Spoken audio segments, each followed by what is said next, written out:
Sesi mengaji, belajar Islam lebih dekat. Assalamualaikum warahmatullahi wabarakatuh.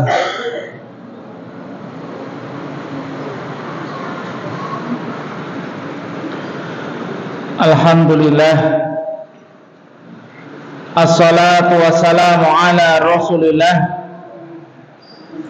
wa ala alihi wa ashabihi wa tabi'in wa man tabi'ahum bi ihsanin ila yaumiddin.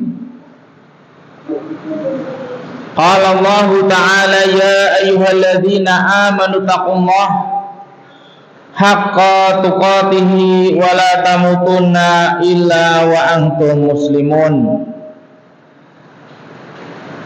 Amma ba'd. Alhamdulillah, marilah kita panjatkan puji syukur kepada Allah Subhanahu wa ta'ala yang telah memberikan segala nikmat kepada kita, nikmat yang begitu banyak, sehingga kita pun diperintahkan bersyukur kepada Allah setiap saat, di pagi hari, di siang hari, di sore hari, ataupun di malam hari. Karena nikmat-nikmat Allah Subhanahu wa ta'ala yang diberikan kepada kita itu pun setiap saat. Dan kita diperintahkan untuk mensyukuri nikmat-nikmat tersebut, menggunakannya di jalan Allah untuk beribadah kepada Allah Subhanahu wa ta'ala.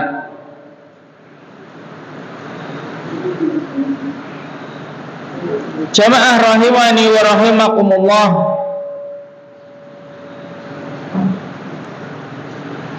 sebelum kita memulai kajian kita, marilah kita ikhlaskan niat kita untuk Allah Subhanahu wa ta'ala. Hadirnya kita di majelis ilmu ini senantiasa mengharap ridha Allah, mengharap Allah Subhanahu wa ta'ala akan memudahkan urusan-urusan kita,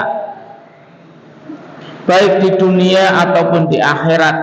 Karena ilmu itu adalah nur, cahaya yang akan menerangi pemiliknya, sebagaimana seseorang yang mengerti tentang motor bengkel. Cahaya baginya ketika motornya rusak, dan malapetaka bagi orang yang tidak tahu ilmu. Begitu juga orang yang tidak tahu tentang ilmu syar'i, ilmu agama, itu pun bencana bagi dia. Karena ketika dia melakukan suatu ibadah, melakukan suatu perbuatan, dia tidak mengerti apakah hal tersebut disyariatkan atau tidak. Dan ini pembahasan yang kita sampaikan agar seseorang, agar kita bisa teguh di atas kebenaran, agar kita tidak terjatuh, terjerumus ke dalam suatu maksiat, ke dalam kebid'ahan, ke dalam suatu ibadah yang ternyata hal tersebut bukanlah ibadah atau tidak disyariatkan oleh Allah Subhanahu wa ta'ala.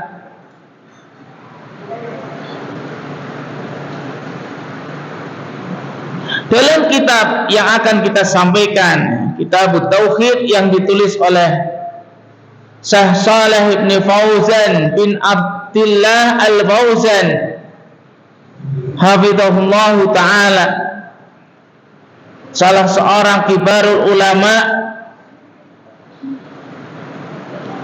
menasihatkan kepada kita agar kita tidak terjatuh kepada suatu kemaksiatan, agar kita bisa istiqomah di atas kebenaran. Beliau menyebutkan 4 hal, yang 2 hal sudah kita sampaikan di pertemuan yang telah lalu, yakni yang pertama adalah al-jahlu bi ahkamiddin, tidak tahu tentang hukum-hukum agama, tidak tahu syariat Islam, dikarenakan tidak mau hadir di majelis ilmu. Dan ini keutamaan seseorang yang hadir di majelis ilmu, majelis yang disampaikan Al-Quran dan Sunnah as-sahihah, bukan majelis sendau gurau, bukan majelis guyonan, dan akan tetapi majelis yang akan menjadikan seseorang mengetahui hal tersebut benar, disyariatkan, menghantarkan kepada surga, mengetahui hal tersebut dilarang, yang akan menjerumuskan ke dalam api neraka. Karena sudah sunatullah bahwasanya dalam umat ini akan terjadi perpecahan, akan terjadi perselisihan, akan terjadi perbedaan, dan orang-orang yang mengerti ilmu agama yang akan mengetahui mana yang benar di antara perbedaan-perbedaan tersebut.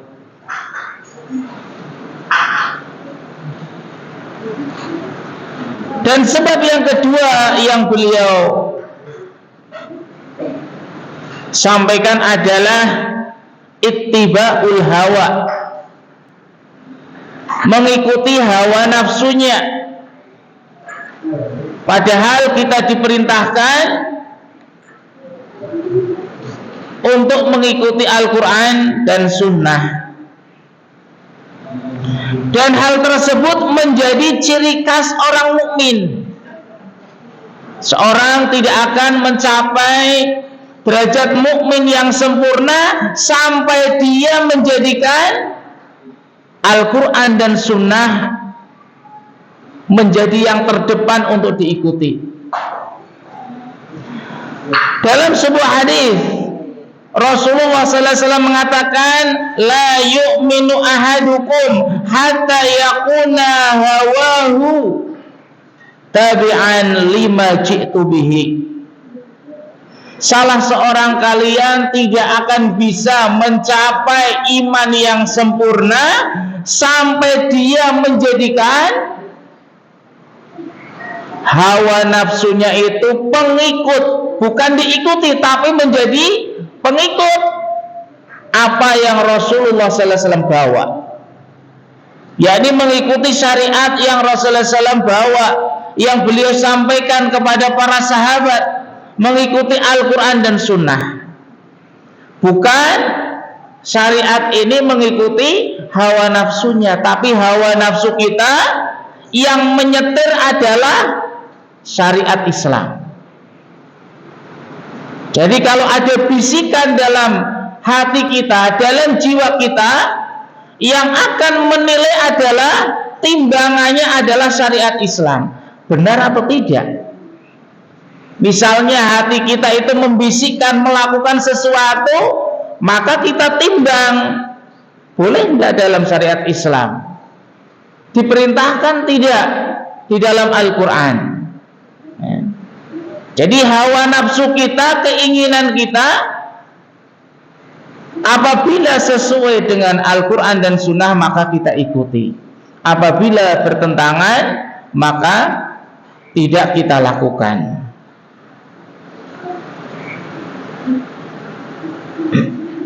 Kemudian yang ketiga, nah ini yang poin akan kita sampaikan ya. Poin yang ketiga dan keempat bi'idnillahi ta'ala. Sebab yang ketiga, seseorang bisa tergelincir dalam suatu kesalahan, dalam maksiat, dosa ataupun kebid'ahan adalah at-ta'asub li'ara'ir rijal. Dia mengikuti pendapat seseorang, mengikuti pendapat seseorang yang dia ikuti bukan Rasulullah sallallahu alaihi wasallam. Jadi pokoknya gitu ya, pokoknya kalau sudah dalilnya itu pokoknya ya itu namanya ta'assub. Entah itu disampaikan kepadanya Al-Quran memerintahkan seperti ini, Rasulullah SAW menjelaskan begini tata caranya, tidak mau. Karena yang diajarkan oleh guru saya seperti ini, karena yang diajarkan di dalam kelompok kami seperti ini, walaupun hal tersebut menyelisih Al-Quran dan Sunnah, tidak dianggap. Nah, ini hal yang akan menyebabkan dia itu tidak bisa teguh di atas sunnah, di atas kebenaran. Karena kalau ada kebenaran datang kepadanya menyelisih pendapat dia, menyelisih pendapat yang dia ikuti, tidak akan diterima. Namanya ta'assub. Karena ta'assub yang benar adalah hanya kepada Al-Quran dan Sunnah, hanya kepada Rasulullah Sallallahu Alaihi Wasallam.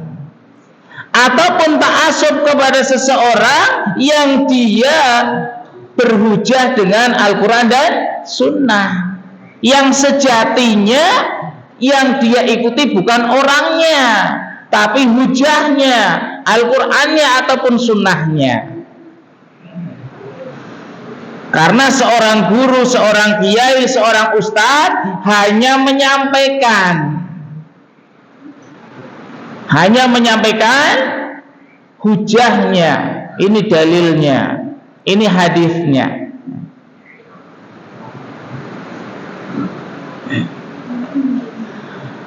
At-ta'assubu li'ara'ir rijali yahulu bainal mar'i wa tiba'id dalil wa ma'rifatil haqqi. Ta'assub, mengikuti pendapat seseorang benar ataupun salah, itu namanya ta'assub. Tidak peduli benar ataupun salah, pokoknya kalau pendapat dia saya ikuti. Itu akan mengubah antara seseorang dengan mengikuti dalil dan mengikuti kebenaran.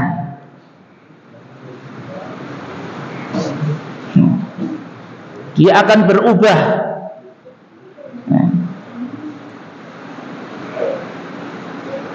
Ketika kebenaran datang kepadanya akan dia tolak. Hal ini sebagaimana Allah Subhanahu wa ta'ala jelaskan dalam surat Al-Baqarah ayat 170. Allah Subhanahu wa ta'ala berfirman, wa idza qila lahum ittabi'u ma anzalallah. Apabila dikatakan, ya, disampaikan kepada orang yang ta'assub, sudah ta'assubnya sudah kuat, ikutilah apa yang Allah turunkan, ya. Ikutilah apa yang Allah turunkan. Yang Allah turunkan adalah wahyu berupa Al-Quran dan hadis. Ketika disampaikan, oh, ibadah sholat itu yang benar seperti ini, Rasulullah SAW mencontohkan dalam hadis riwayat Imam Bukhari dan Muslim. Ketika takbir, ya, misalnya sejajar dengan pundak ataupun daun telinganya. Kemudian tangan kanan di atas tangan kirinya. Akan tetapi karena yang diajarkan oleh orang yang dia ikuti tidak seperti itu, dia tidak mau menerima. Dia enggan menerima suatu pendapat walaupun hal tersebut berdasarkan Al-Quran dan Sunnah. Ini yang namanya ta'assub. Dan Allah Subhanahu wa ta'ala menjelaskan, melanjutkan, qalu, apabila dikatakan kepada orang yang ta'assub, ikutilah apa yang Allah turunkan, Al-Quran dan Sunnah, qalu bal nattabi'u ma alfaina alaihi aba'ana. Tidak, bahkan yang kami ikuti adalah apa yang kami dapati yang ada pada bapak-bapak kami. Kalau disampaikan ya di masyarakat ya, ataupun ya, dahulu ketika anak masih kecil, masih anak-anak ya, orang tua kita zaman dulu punya kebiasaan kalau malam Jumat Kliwon ya, ngasih apa biasanya? Bubur ya, ataupun wedang kopi, ada yang wantah, sesuai mbahnya dulu ngopinya apa? Ngopi pahit apa ngopi manis ini ya? Ketika ditanya bahwasanya dalam Islam tidak boleh hal tersebut, tidak diajarkan oleh Rasulullah SAW, mereka pasti dalilnya apa? Hus, dalilnya hus, orailok, nah ya, ojo kualat. Ini yang dilakukan oleh embang-embang muda sampai dari dahulu. Tidak ada mereka menyebutkan, oh Al-Quran memerintahkan, Rasulullah SAW memerintahkan, para sahabat melakukan, tidak ada. Ini ketika seseorang ta'assub, berpegang teguh dengan suatu pendapat, ketika salah dinasihati, mereka akan sulit menerima suatu kebenaran. Bahkan Allah Subhanahu wa ta'ala jelaskan, awalau kana aba'uhum la yaqiluna syai'aw wa la yahtadun. Bahkan walaupun seandainya bapak-bapak mereka itu, pendapat-pendapat mereka itu la yaqiluna syai'an, tidak berdasarkan ilmu sedikit pun, wa la yahtadun, mereka tidak mendapatkan petunjuk. Walaupun pendapat tersebut bukan dari orang-orang yang memiliki petunjuk, tidak memiliki ilmu, tetap akan diikuti. Ini bahayanya ketika seseorang sudah ta'assub kepada suatu pendapat. Padahal Rasulullah SAW sudah mengisyaratkan ketika adanya perbedaan, kita diperintahkan untuk berpegang teguh dengan sunnah. Fa'alaikum bisunnati, wajib bagi kalian sunnahku, wa sunnatil khulafa'ir rasyidin al-mahdiyyin, dan juga sunnahnya para sahabat khulafa'ur rasyidin, Abu Bakar, Umar, Utsman, Ali radhiyallahu anhum ajma'in. Dan Rasulullah SAW menjelaskan, apabila terjadi perselisihan, perbedaan di antara kita, solusinya apa? Farudduhu, kembalilah kepada Al-Quran dan Sunnah. Farudduhu ilallah, yakni Al-Quran, kembali kepada Allah artinya Al-Quran, dan kembali kepada Sunnah, hadis Rasulullah Sallallahu Alaihi Wasallam. dan juga para pendahulu, para imam, semuanya menasehatkan kepada jamaahnya agar tidak ta'assub kepada pendapatnya, tidak ta'assub kepada madhabnya. Dihikayatkan oleh Imam An-Nawawi rahimahullahu ta'ala, anil Imam Syafi'i rahimahullah, dari Imam Syafi'i, bahwasanya beliau mengatakan, idza wajadtum fi kitabi, ini hikayat Imam Nawawi meriwayatkan dari Imam Syafi'i karena beliau muridnya, murid yang kental melestarikan madhabnya. Tapi mengatakan apa? Ucapan Imam Syafi'i, beliau mengatakan, apabila kalian menemukan di dalam kitabku, apabila kalian menemukan di dalam kitabku, misalnya kitab Ar-Risalah, ataupun kitab yang lainnya, khilafu sunnati Rasulillah sallallahu alaihi wasallam, kok menyelisihi sunnah Rasulullah sallallahu alaihi wasallam, faqulu bi sunnati Rasulillah sallallahu alaihi wasallam, maka apa? Katakanlah sunnah Rasulullah sallallahu alaihi wasallam. Jangan mengatakan kitabku. Artinya suruh memilih hadis Rasulullah sallallahu alaihi wasallam. Wada'u qauli, dan tinggalkan ucapanku. Atau dalam ucapan yang lain beliau mengatakan, idza sahal hadis, apabila hadis itu sahih, khilafu qauli, menyelisihi ucapanku, fa'malu bil hadis, amalkan hadis tersebut. Amalkan hadis tersebut. Watruku qauli, dan tinggalkan ucapanku. Atau ucapan yang masyhur, idza sahal hadis fahuwa madhhabi, apabila ada hadis sahih adalah itu madhab saya.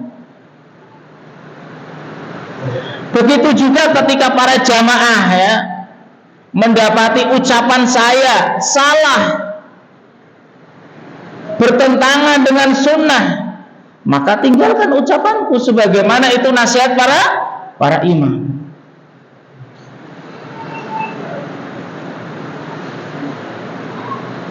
Dan apabila seseorang sudah memilih suatu pendapat yang pendapat itu menyelisihi sunnah Rasulullah SAW, maka Allah subhanahu wa ta'ala akan palingkan dia sejauh-jauhnya.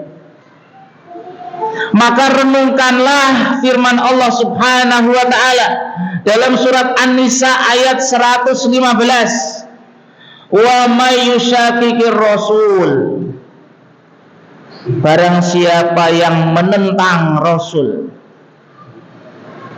menentang syariatnya, menentang ajarannya, menentang hadisnya, min ba'di ma tabayyana lahul huda, setelah datang kepadanya jelas kebenaran, datang hadis menjelaskan kesalahannya, yang kamu lakukan itu salah, takbirnya itu jangan tinggi-tinggi misalnya itu ya, takbirnya itu bukan di samping tapi di tengah ya, tangan kanannya di atasnya, bukan tangannya ya, tangan kanan yang di bawahnya misalnya, diingatkan seperti itu.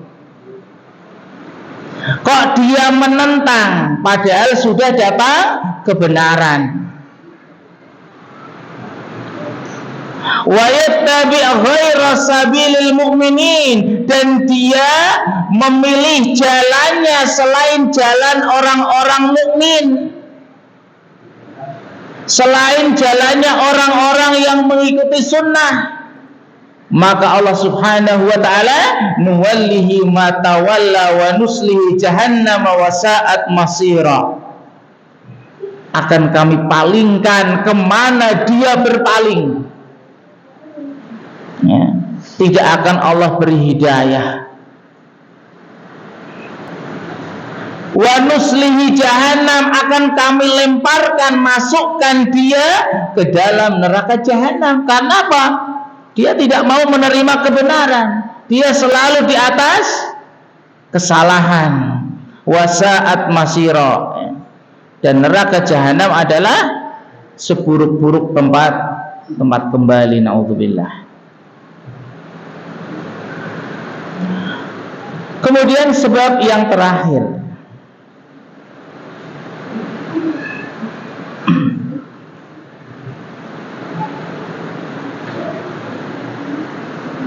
sebab yang seseorang menjadikan tergelincir jauh dari kebenaran, atau kebalikannya, kalau dia menjauhi hal ini, dia bisa teguh di atas sunnah Rasulullah Sallallahu Alaihi Wasallam.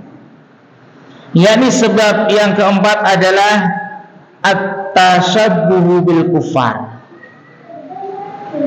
Tashabbuh, mengikuti tata cara orang-orang kafir, terutama tata cara dalam ibadah. Dan ini banyak dilakukan oleh orang-orang muslim. Banyak dilakukan oleh orang-orang muslim, dan itu sudah sunatullah. Ketika kita pernah membahas tentang meminta hujan kepada bintang, ya, kita sampaikan hadis salasun, 3 hal fi ummati, kata Rasulullah SAW, 3 hal yang ada pada umatku min amril jahiliyah, itu merupakan perkara jahiliyah, la yatrukuhunna, mereka tidak akan meninggalkannya, padahal sudah Rasulullah SAW katakan termasuk perkara jahiliyah, tapi Rasulullah SAW katakan la yatrukuhunna, tidak akan ditinggalkan, ya, oleh di antara umatnya, umat Rasulullah SAW. Beliau sebutkan di antaranya adalah al-istisqa bin nujum, an-niyahah, meratapi mayit, ya. Kemudian meminta hujan kepada bintang.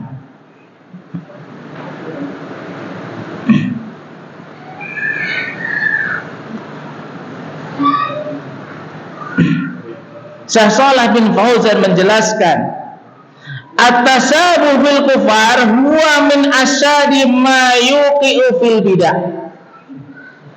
Bahwasanya tasyabuh, mengikuti orang-orang kafir, merupakan hal yang paling besar, hal yang paling membahayakan, yang menyebabkan seseorang terjatuh kepada kebid'ahan, kepada kesesatan.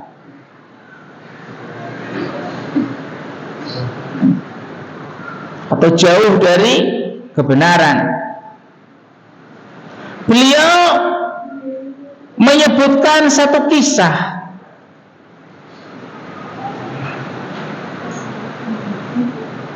yang disebutkan oleh Imam Ahmad dalam musnadnya, Imam Tirmidzi dalam sunannya, dan hadis tersebut disahihkan oleh Syekh Albani dalam Kitabul Jami'.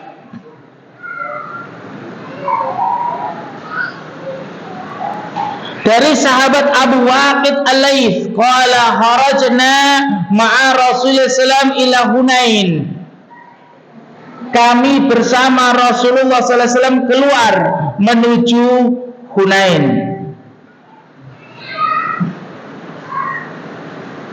Kita mengenal ada perang Hunain. Wa nahnu hudatsa'u ahdin bi kufrin. Ketika itu kami baru keluar, baru terlepas dari masa-masa kekufuran, baru masuk Islam. Mungkin seminggu yang lalu itu nyembahnya matahari, nyembahnya pohon, nyembahnya bintang, suka memberikan sesajen, pengorbanan kepada bangsa jin, kepada selain Allah. Kemudian masuk Islam. Jadi peribadatan yang ia lakukan masih teringat karena apa? Baru masuk Islam.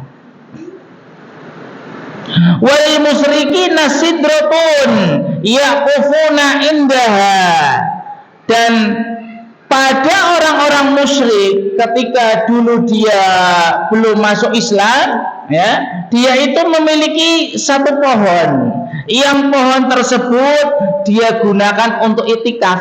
Nah, kalau kita itikafnya di masjid lah, tidak ada itikaf di lapangan, ya, itikaf di bawah pohon, tidak ada. Itikaf itu di masjid, yang masjid tersebut ada sholat Jumatnya. Nah, ini khusus itikaf Ramadan, ya. Karena kalau tidak ada sholat Jumat, nanti Jumatannya mau di mana? Kan keluar masjid nanti, ya.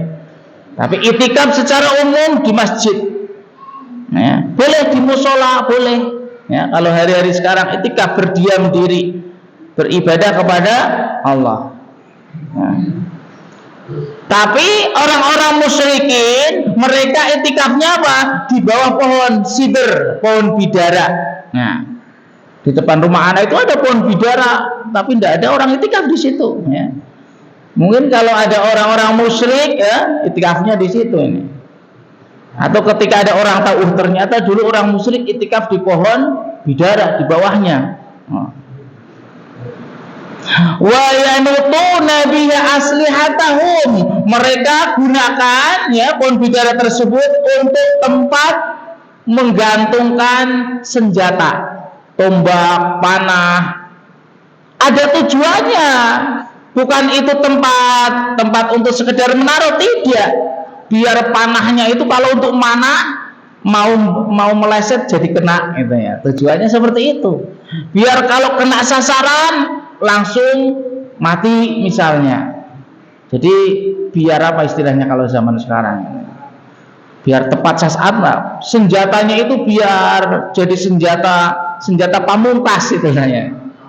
Walaupun harganya murahan, tapi mengalahkan yang harga mahal, ya. Kenapa? Karena ditaruh di pohon keramat. Nah, itu yang namanya pohon keramat istilahnya. Zaman sekarang itu mungkin pohon keramat. Yuqalu laha datu anwat, namanya datu anwat. Famararna bisidratin, dan kami ketika ke Hunain kebetulan melewati pohon tersebut, melewati pohon bidara tersebut. Fakulna, kemudian kami mengatakan, ya Rasulullah, wahai Rasulullah, ij'al lana data anwat kama lahum datu anwat, buatkan untuk kami datu anwat, pohon seperti itu, sebagaimana orang-orang musyrik punya pohon keramat. Karena sekarang saya sudah masuk Islam, jadi saya tinggalkan itu pohon keramat yang itu.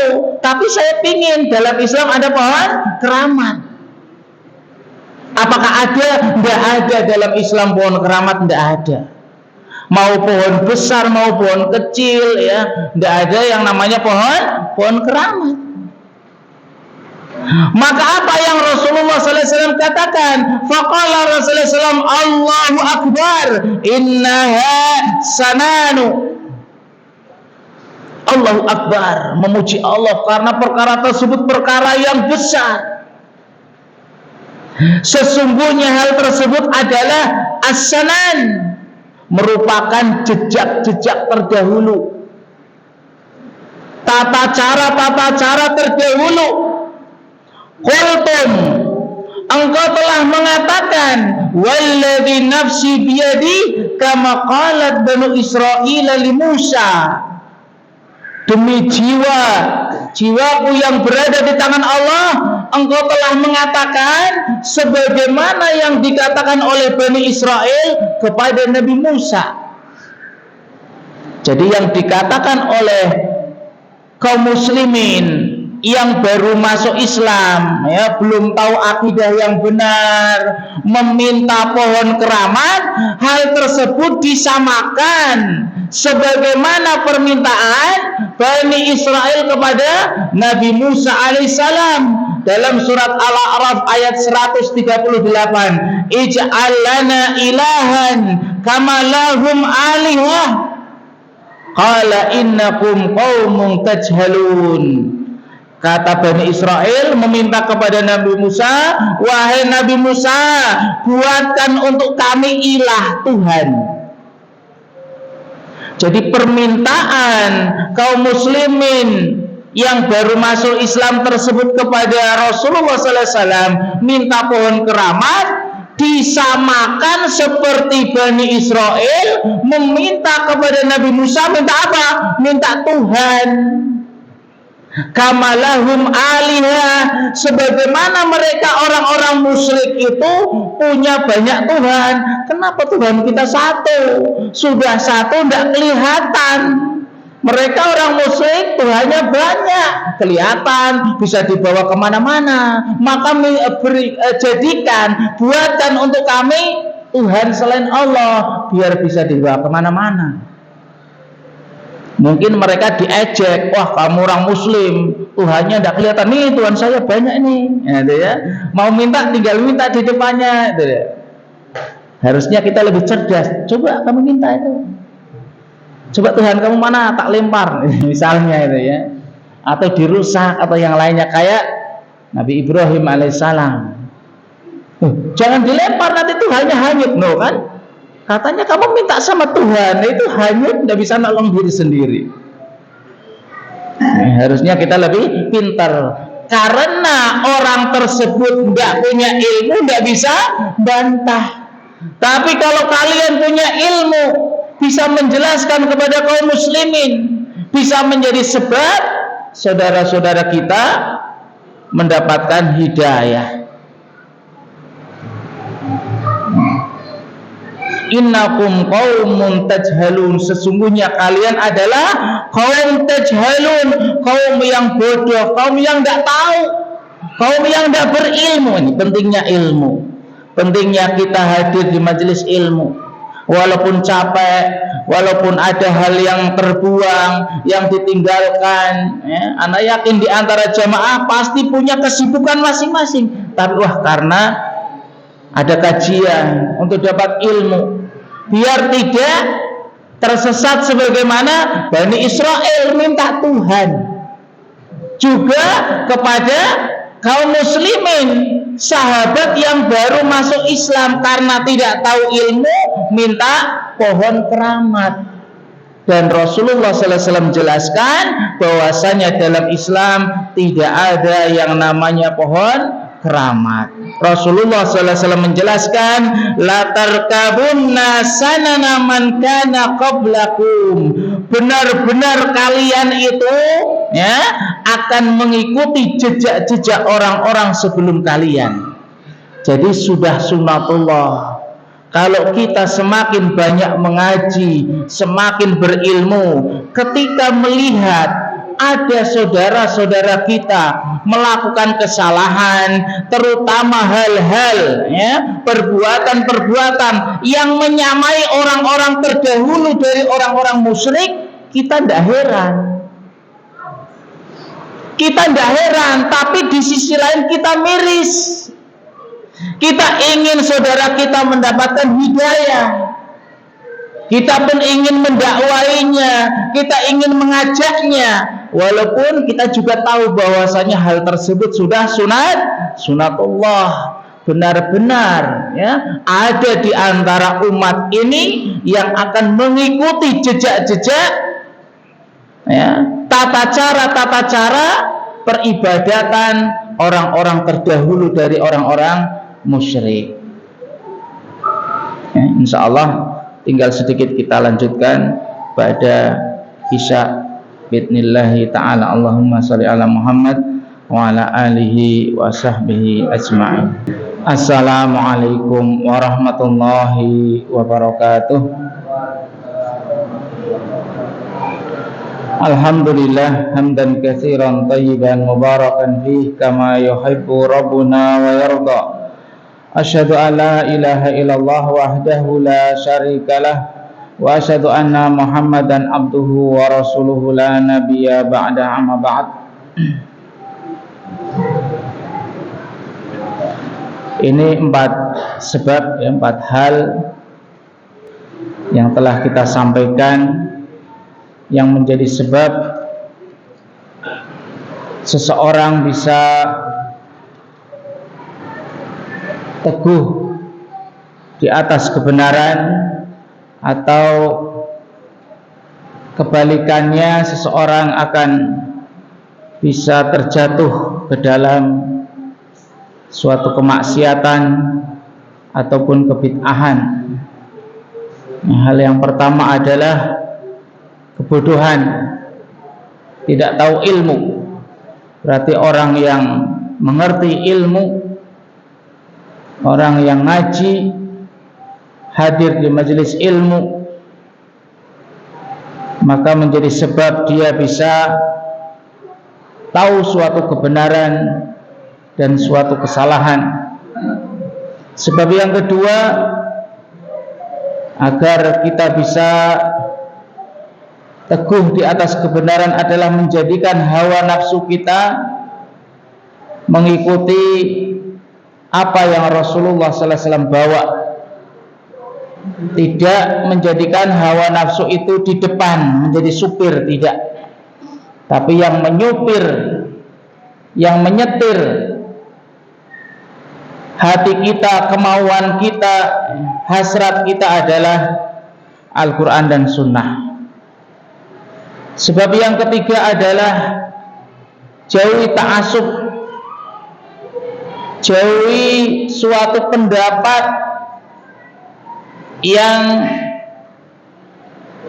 benar ataupun salah itu diikuti, akan tapi jadikan ta'assub kepada Al-Quran dan Sunnah ataupun Rasulullah SAW. Dan yang terakhir adalah menjauhi tasyabuh, meniru-niru tata cara ibadah ataupun hal-hal duniawi yang bersifat tidak baik, yang bersifat bisa merusak akhlak sebagai seorang muslim, terutama dalam hal-hal ibadah yang mana sudah kita sebutkan di antara hadisnya. Hal terbesar yang menjadikan seseorang terjatuh ke dalam perkara yang dilarang adalah mengikuti tata cara peribadatan orang-orang sebelum kita, yakni orang-orang musyrik, orang-orang jahil. Beliau mengatakan rahimahullah ta'ala dalam hadis tasyabuh terhadap orang-orang kufar, huwallazi hamala bani Israila wa ba'du ashabi Muhammadin alaihi salatu wassalam ayat lubu hadha talab al-qabiha min nabihim. Ya, tasyabuh kepada orang-orang kafir ini yang menghantarkan, membawa Bani Israel dan juga sahabat Rasulullah SAW meminta permintaan yang hina, permintaan yang jelek, meminta Tuhan, meminta pohon keramat. Ini permintaan yang paling jelek, permintaan yang paling buruk di dalam Islam. Atau mungkin ada yang meminta ali-ali jimat biar bisa terbang gitu ya, biar bisa kaya raya, biar bisa menjaga diri dan yang lainnya. Itu juga termasuk hal-hal yang dilarang di dalam Islam.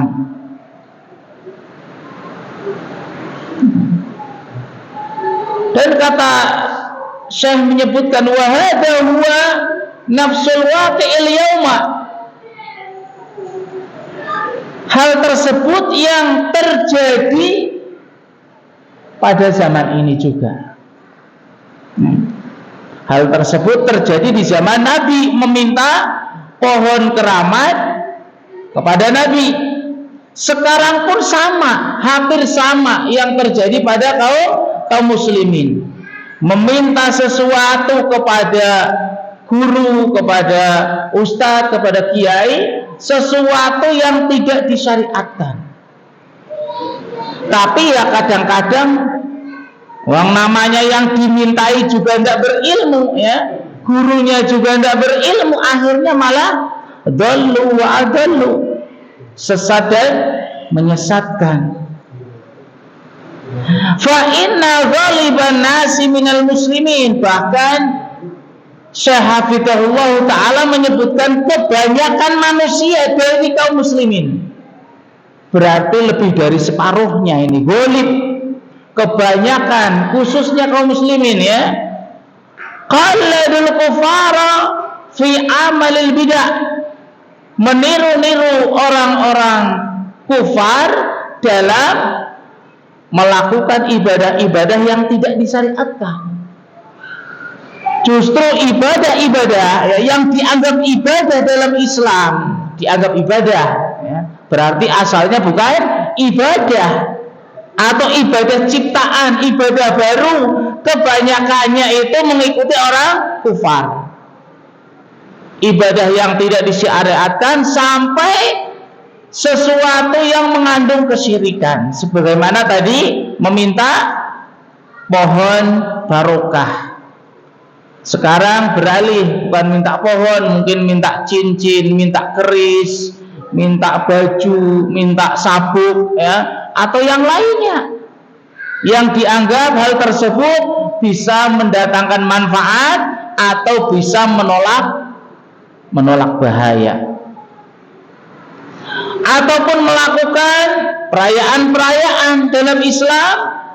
Rasulullah SAW menyebutkan hanya ada 2 perayaan, sementara dalam Islam banyak perayaan. Tidak usah disebutkan. Tidak usah disebutkan. Saya hanya menyebutkan Rasulullah SAW yang menyebutkan dalam Islam hanya ada 2 perayaan, Idul Fitri wa Idul Adha. Baik perayaan harian, mingguan, bulanan, tahunan, yang di situ melakukan amalan-amalan khusus, amalan-amalan tertentu, ya, entah berupa sholat, entah berupa puasa, entah berupa zikir, ya, atau melakukan membuat sesuatu peringatan, membuat patung-patung, padahal patung sudah jelas dilarang, tapi kebanyakan patung yang ada di negeri Islam, di negeri kita, yang bikin kaum muslimin untuk peringatan pahlawan misalnya, tugu, ya, tapi berupa patung untuk memperingati seseorang, ya, yang akhirnya nanti akan menjadi suatu perayaan. Perayaan kematian, perayaan kelahiran, perayaan bangunan, perayaan macam-macam, menjadikan hal tersebut kegiatan rutinitas baik harian, mingguan, bulanan ataupun tahunan yang ternyata mengikuti kebiasaan-kebiasaan orang kafir, mengikuti orang Hindu, mengikuti orang Buddha, mengikuti orang Kristen dan yang lainnya, yang itu harus kita jauhi. Sehingga nasihat yang terakhir bagi kita hendaknya untuk tidak jauh dari ahlul ilm, ya, tidak jauh dari ahlul ilm. Makanya ada kaum muslimin yang mereka sudah tahu, ya, mengerti akan pentingnya ilmu. Ketika di suatu daerahnya tidak ada orang berilmu, dia siap membiayai orang. Di antara teman anak itu dari Solo, tapi yang membiayai dari Lampung. Orang Solo yang membiayai dari Lampung, tidak pernah ketemu orangnya. Teman anak itu nyari-nyari muksinin, ya, kirim surat ke sana kemari, biar bisa nyekolahkan di STDI. Akhirnya yang menyekolahkan dari Lampung, akhirnya setelah lulus ke Lampung, dikasih pekerjaan, dikasih istri, sekarang mau 3. Masya Allah ini. Karena dia tahu pentingnya ilmu, di daerahnya tidak ada. Sekarang membangun pondok, bermanfaat. Ini pentingnya ilmu. Berarti kebalikannya, di suatu daerah ketika ada orang berilmu kok malah pergi, berarti musibah. Karena apa? Tidak ada yang ngajari. Ketika muncul fitnah, tanyanya sama siapa? Tidak tahu. Tidak ada yang memperingatkan, tidak ada yang menyebarkan ilmu. Ini ada pertanyaan, Ustadz, apabila anak diberi undangan ulang tahun,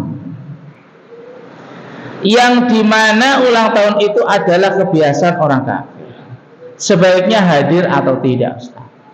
Kan tadi sudah dijelaskan, ini dari pertanyaannya kan sudah tahu kebiasaan orang kafir. Jadi harusnya sudah bersikap, punya sikap. Tinggal apalagi di sini pertanyaannya sebaiknya hadir atau tidak. Padahal tadi sudah tahu kebiasaan orang kafir. Tinggal apa? Enak apa enggak gitu ya, pakewo atau tidak. Di masyarakat itu hanya itu. Untuk hukum orang awam pun sebenarnya tahu ya. Mereka yang melakukan peringatan 1, 2, seminggu 10 lepas dan yang lainnya paham, tahu, tapi karena tidak kuat sama tetangganya, tidak kuat omongan. Salah satu contoh ketika ingin menikahkan anaknya, ya, kalau tidak jejer omongannya sedesok, gitu ya. Padahal tidak punya uang. Padahal sekarang kalau sewa itu ya 12 juta. Lah kalau orang tuanya kerjanya di sawah untuk makan sehari-hari pas-pasan, untuk nyewa itu ya, nyewa padi-padi 12 juta, dia harus hutang. Hutang tetangga tidak mungkin kasih. Hutang 200 saja muter-muter tidak ada yang ngasih. Oh, utangnya 12 juta. Yang mau ngutangkan siapa? Bang Tongol akhirnya. Sampai tetangga anak itu hampir 5 tahun, anaknya itu udah SD, belum sah itu, masih dikejar-kejar. Masya Allah. Makanya ini peringatan, lebih baik kita diomongin orang sebesok sehari saja daripada dikejar-kejar bertahun-tahun. Nah ini kaidah ini harus diganti ya. Insya Allah nanti akan jadi peringatan ya. Jadi sunnah yang baik di masyarakat. Dan bagaimana cara menolak? Nah ini mungkin pertanyaannya cara menolaknya. Kalau hukumnya sudah paham lah, tidak boleh ya.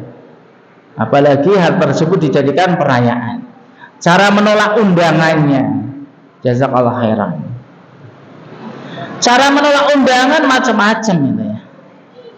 Cara menolak undangan macam-macam. Kita ajak anak kita jalan-jalan, bisa.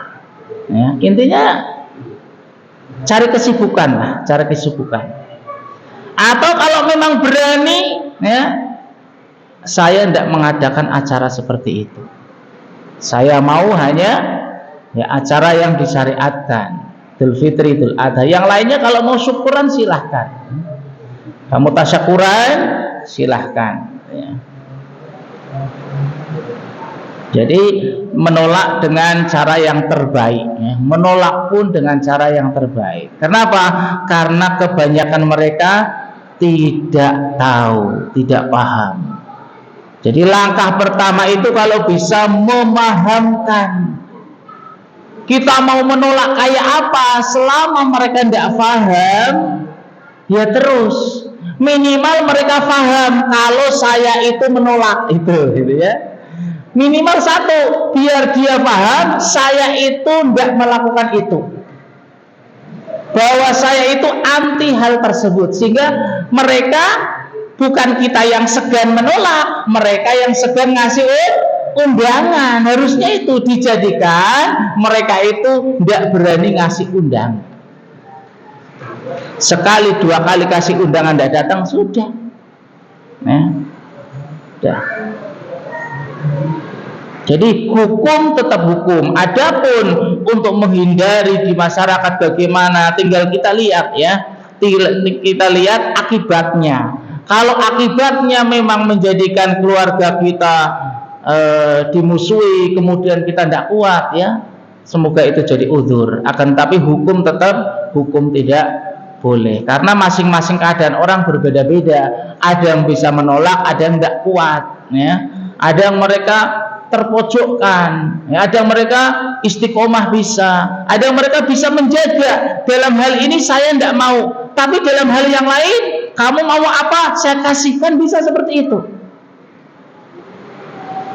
Dia butuh bantuan, kita bantu. Sayangnya kita itu kadang pelit gitu ya. Kalau kita sering bantu hanya gara-gara menolak kayak gitu, insya Allah tidak jadi masalah. Tapi kita banyak membantu orang, bisa mungkin kerja bakti, bisa yang lainnya. Kalau dia butuh sesuatu kita tolong, anaknya kasih kita jajan dan yang lainnya.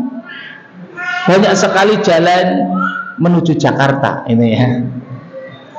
Pertanyaan yang kedua, bolehkah seorang muslim bersedih saat mendapatkan kebaikan? Bersedih dapat kebaikan. Karena takut itu adalah balasan yang disegerakan di dunia, sedangkan di akhirat tidak mendapatkan balasan apa-apa. Dari mana dia tahu? Justru keyakinan seperti ini yang tidak boleh. Tidak boleh. Kita dapat nikmat itu harus bersyukur. Masa dapat nikmat tidak mau tidak ada. Orang dapat uang tidak dikembalikan aja, tidak ada. Bersyukur. Bahkan kebalikannya, dalam Islam kita mendapatkan ujian itu disuruh bersyukur. Kenapa Ustaz? Kok dapat ujian bersyukur? Karena Allah akan menaikkan derajat, karena Allah akan menghapus dosa. Dengan sebab itu kita bersyukur. Alhamdulillah, nanti di akhirat dosa kita sudah habis. Lah pertanyaannya, kita bisa enggak seperti itu? Ketika dapat ujian malah mensyukuri nikmat tersebut. Jadi seorang muslim itu apa? Kullu amruhu khairun. Semua keadaannya itu baik, dan itu hanya dimiliki hanya oleh orang mukmin. Ketika dapat ujian bersabar, ketika dapat nikmat bersyukur ya. Ketika kita dapat nikmat kebaikan, perintahnya untuk bersyukur, bukan bersedih ya, bukan bersedih. Jadi ini salah ya, salah. Sesuatu yang salah. Ketika dapat kebaikan bersyukur alhamdulillah, kemudian menggunakan kebaikan-kebaikan tersebut untuk ibadah. Adapun ketika dia karena takut itu nanti ini disegerakan di dunia, itu bisikan. Itu bisikan. Supaya apa? Kita tidak mensyukuri nikmat.